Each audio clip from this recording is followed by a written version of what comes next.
The family were quickly learning that death was part of their everyday life, but losing little Osbert was heartbreaking nonetheless. Thankfully, Milo was an excellent father. He cared for Benedict and even took him to see his grandmother, so that Mary and John would have to spend time alone. Though they started off hesitant, they were good friends, which was the basis for the beginning of more. John was putting in more effort now he was older, and gave Mary gifts often. When they shared their first kiss, it soon led to more. Both Mary and John were feeling more at ease, knowing that this could work out. Mary was nervous, though, in case they had more death coming.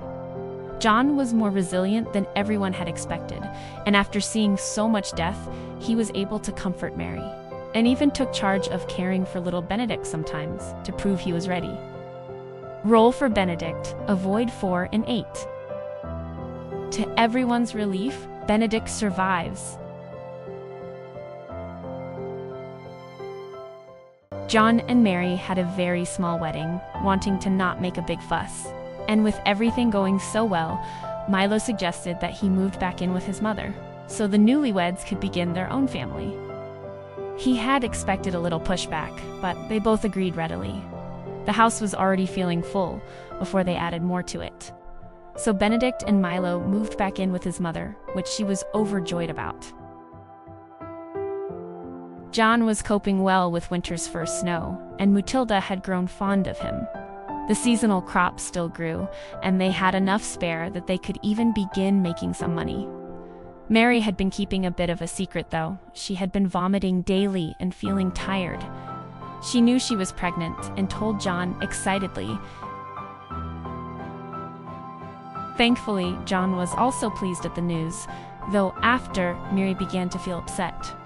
When John asked her what was wrong, she said she didn't like that this hadn't been his choice. John simply brushed it off and told her he wouldn't have it any other way. The harsh weather had been tough, but so was John. He had no qualms about digging or mucking out in the snow. While Mary was loving her growing bump, she couldn't wait to meet their child, and she wondered if it would be a girl or boy. Would it have red hair or blonde? She rested often, which John encouraged, and she truly felt like the luckiest woman in the village, even after all they had been through.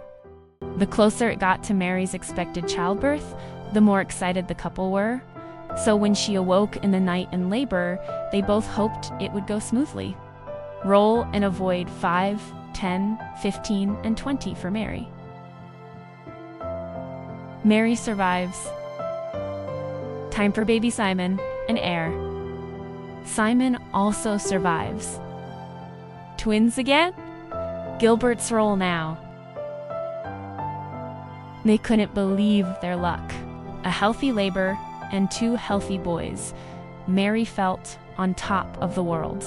And John felt even closer to Mary, so proud of her for bringing him 2 sons. He couldn't dispute that he was in love with her,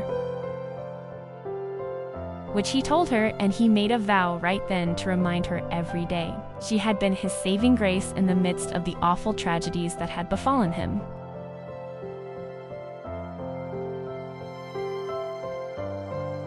Looking after twins felt impossible, but to Mary's surprise, John wanted to help. She had never heard of a man feeding or changing a baby unless the mother had died, but John was different.